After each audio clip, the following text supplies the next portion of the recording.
Buenas tardes. Pido disculpas porque no hablo español. Yo hablo en inglés. It is both a great honor and a major challenge to speak to you at this International Congress. I thank the Rector, Juan Tobias, and the Program Committee for inviting the International Association of Universities to be a partner in the organization of this Congress. So far, they have done a wonderful job in the planning and the quality of the presentations we've heard.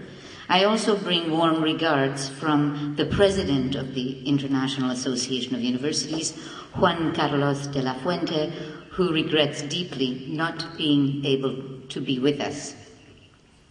I was invited to use the global vantage point of the IAU, which has members in more than 120 countries around the world, to frame some of the major issues and challenges faced by universities and higher education institutions worldwide. As you can see from the program, my presentation will be followed by 3 experts, each of whom, I'm certain, will bring more specific focus to the various national and regional realities and experiences. So my role is doubly challenging. How to be comprehensive and cover most of the main points and main issues on the agenda of higher education on the one hand, and yet how to avoid being too generic, too general, when looking at this from this macro point of view. This is a bit of a tight rope walk, and I hope that you will be indulgent as I try to balance on it. The presentation will start with a very quick scan of the changing world of higher education globally. I'll comment on the question in the title, which asks whether these 3 important trends, internationalization, globalization, and regionalization, are in fact one and the same process. I will present a few findings of the 3rd global survey on internationalization that my association has just completed, have some conclusions and challenges that we, as people committed to creating a higher education that is ethical and socially responsible, need to consider as we move forward. Finally, I'll end with a few words about what IAU's contribution may be and what we're planning in the next few years. The vast literature about globalization, internationalization, and regionalization in higher education continues to expand, attesting to the importance of these trends. Much is written about the global higher education landscape. There is a consensus that a global higher education landscape is emerging. I would argue that it is anchored in the not so invisible but omnipresent market, which has created an unprecedented level of interdependence and volume of flows of capital, products, and services, and increasingly in the brackets of services, higher education is playing a major role. The global higher education space is made possible and is fueled by information and communication technologies that allow us to be in touch instantly without any regard for time and space. It is also being created by decreased cost of travel, which makes it so much easier for some, especially highly qualified people, to move either voluntarily or because they seek a better life elsewhere. It is also being created by the domination of the English language as the language of business, science, and technology, and it is also being created by the fact that the very cost of research and the very scope of research requires international networks. There are other forces that are putting in place this global landscape of higher education. However, each institution and each system of higher education in various parts of the world experience and respond to this emerging landscape with a fairly different set of tools, and indeed with potentially different preoccupations, even if the long-term goals they seek may be similar. So to help us consider the respective perspectives of institutions or even systems of higher education in this emerging landscape, and thus to frame the discussion, I decided to review the various entry points for analysis of higher education in a systematic manner. But instead of looking at the big picture first, I decided to look at the smallest common denominator, which we all share in higher education, and then work my way outward to the global landscape. Of course, before I start, let me mention and stress that the specific ways in which each issue and each topic is addressed by higher education institutions is deeply affected and influenced by several contextual aspects, including the resources and capacities available to the sector, to the institutions, by history, by geography, by tradition, language, and many other dimensions. But we all have students. So let me start by looking at the students. First of all, I think it's quite clear that they're not all the same around the world. As the questions that I will ask, or I should say the answers that that you may have to the following questions will demonstrate. Are most students 18 to 25-year-olds? What proportion are studying full-time or part-time? How representative is the student body of the socioeconomic and ethnic groups in any given country? Have they been admitted through a nationwide selection process, for example? Do they represent 10%, 20%, or 60% of the relevant age cohort? Do they pay to study? What is the success or dropout rate? Are they expected to learn a second language or a third language? Can they study in English? What rate of employability do they face upon graduation? Do they have access to scholarships, loans? How many come from other parts of the world, and how many are going to be able to study abroad? How many are enrolled in public universities? How many are enrolled in private? How many are men and how many are women?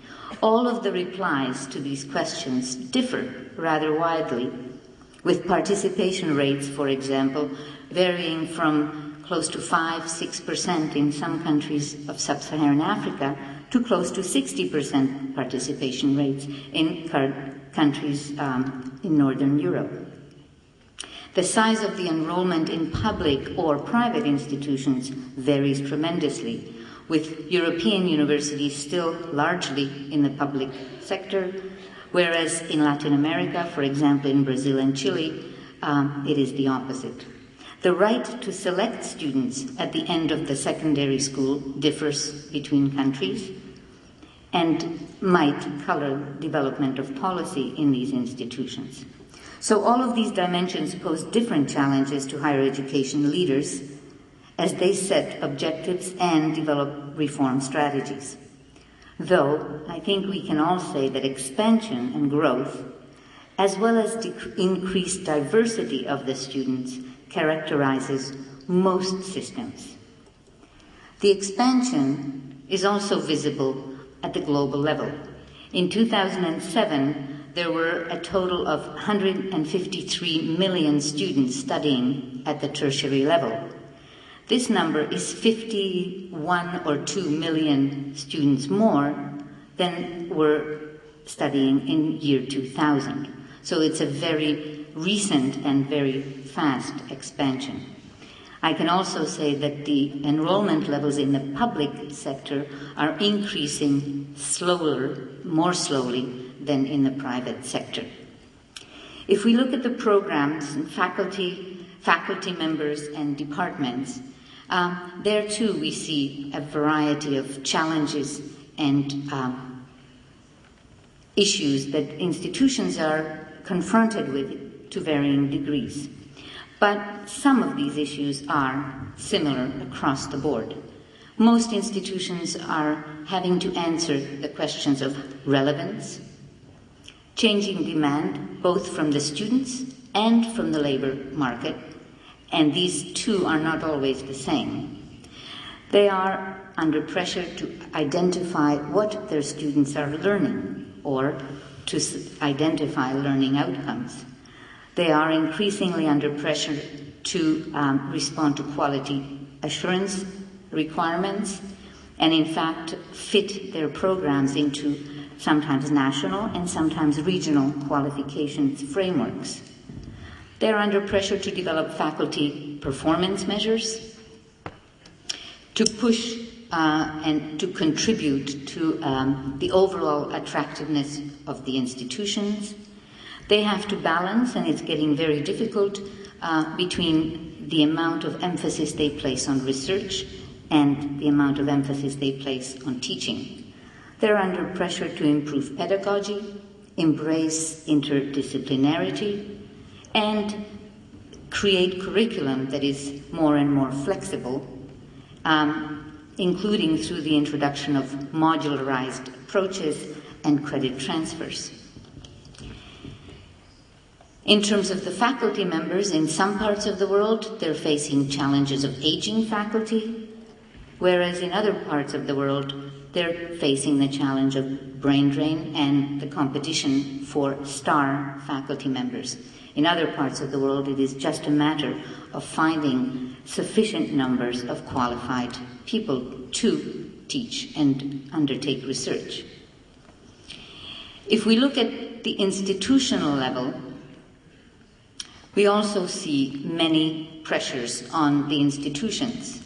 In most countries, they're asked to define or redefine their mission in a system that is increasingly diverse.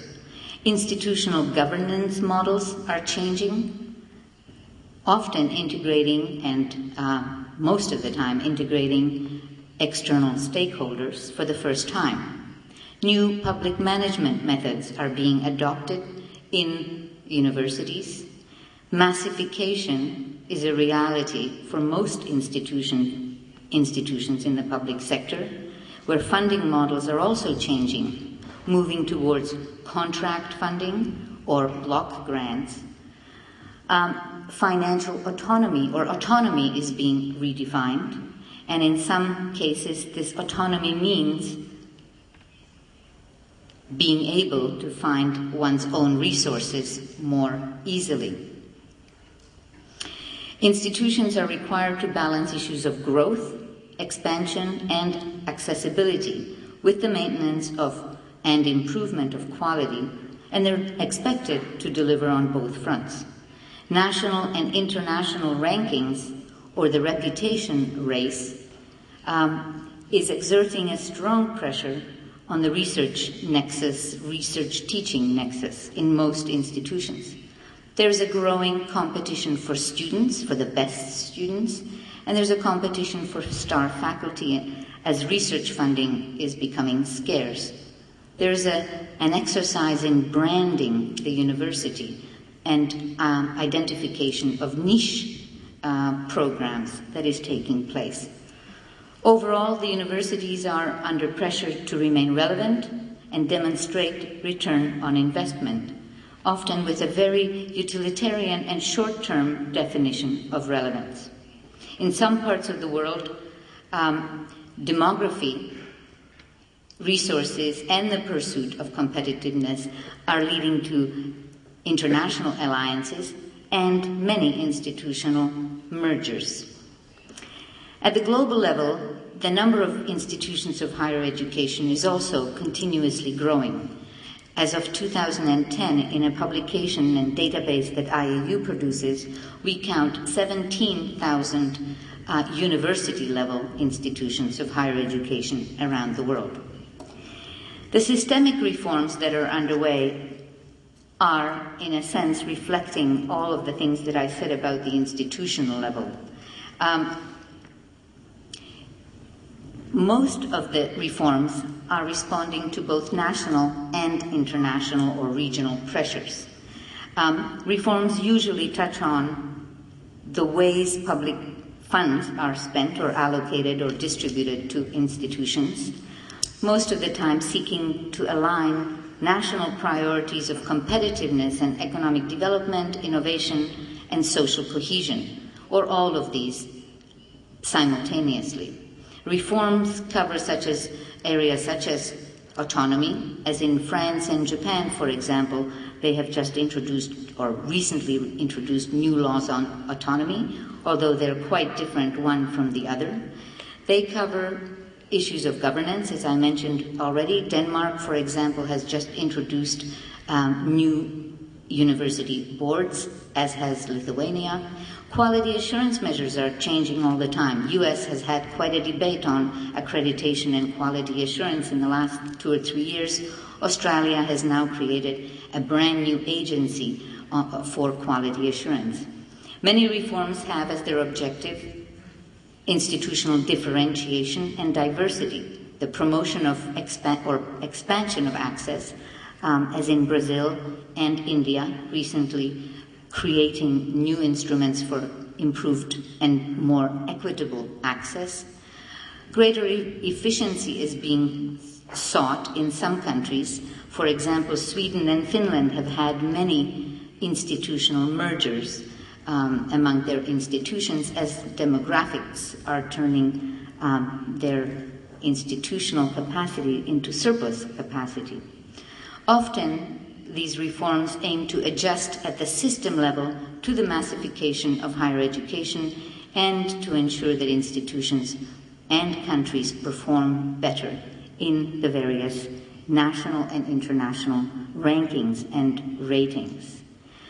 Here it is also useful to mention some of the more recent, rather different approaches to system reform that are taking place in the Gulf region, for example, with developments such as the Education City being built in Qatar, the Knowledge Village in Dubai being developed by invited higher education institutions to offer Western-style higher education locally and to stimulate change in the national institutions. India's recent decision to allow foreign universities to set up shop in India is also motivated by a multitude of goals, including improved quality and expanded access to higher education. As mentioned earlier already, regional integration is another major trend in higher education. This is not only the case in Europe, though of course it is in Europe that the process has gone the furthest. Regional integration initiatives are taking place in Africa. For example, East Africa has an inter-university council for East Africa that is undertaking a study for the harmonization of the East African education systems and training curricula. In North America, under the NAFTA umbrella, governments and organizations such as CONAHEC promote higher education collaboration and mobility within the region. Within the larger Latin American region, ENLACES has been strongly promoted by IOHE and others and is giving structure to the Latin American and Caribbean higher education area and is thus the regional integration response in this part of the world. In Asia, there are several difficulties facing the region because there are many organizations that structure Asia. Between APEC, ASEAN, and the CIMIO, these are all intergovernmental organizations. They cannot agree on how to configure a single region. But most recently, Japan, Korea, and China have created an initiative called Campus Asia in an effort to move into a regional integration process. The key words of such efforts of regional integration have to do with harmonization, transparency, convergence, increased competitiveness, increased mobility, and ease of recognition, collaboration, and general quality improvement. In a certain fashion, these regional efforts, in which the Bologna process in Europe is without a doubt charting the way forward, are a response to globalization. But perhaps they are also a way to shape the globalization process in higher education.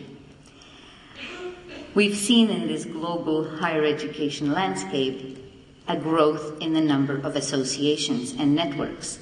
All kinds of alliances and leagues are being created and are structuring, or in part structuring, the landscape of higher education.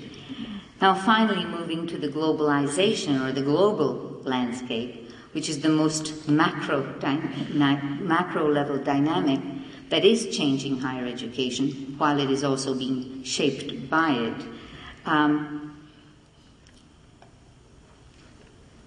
I think that we can say that globalization, with its multifaceted interdependence and multiplicity of flows in all spheres of life, is transforming higher education, and it's making it possible to think of higher education in the global terms. It has, in a way, created a conceptual infrastructure that makes thinking in global terms not just possible, but increasingly the norm. Instead of talking about the sky is the limit, most of the time we hear the expression going global. This globalized higher education sector is made real by distance education, e-learning, which can be offered anywhere in the world, by providers that work around the globe, such as Phoenix University or Kaplan University, and others that operate globally. It is also made possible by international rankings, such as the Shanghai and Times Higher Education rankings, and by the quasi-universal use of English. The networks that have been created in recent years all tend to be global. World University Network, Universitas 21, the International Alliance of Research Universities, and many others. This global space is also made possible by the number of globally mobile students. Latest count, in 2008, there were more than 3.3 million people studying outside their own country. And these are not short-term students. These are students who have moved from one country to another to undertake their study. And this number, 3.3 million, is up from 1.8 million in the year 2000. So you can see an incredible increase in numbers. Though again, it must be said that it is not a global mobility. This mobility remains highly concentrated, with 6 countries in the world hosting 64% of the mobile students. Although this too is changing, with countries such as China wanting to host up to 500,000 students by the year 2020. And they already host today as many students as Chinese students are studying abroad. Japan has a policy of wanting to increase their international student numbers at home to 300,000 by year 2020. Malaysia has a policy to increase the numbers to 80,000 by the end of 2010. Singapore has set its goal for 150,000 by year 2015.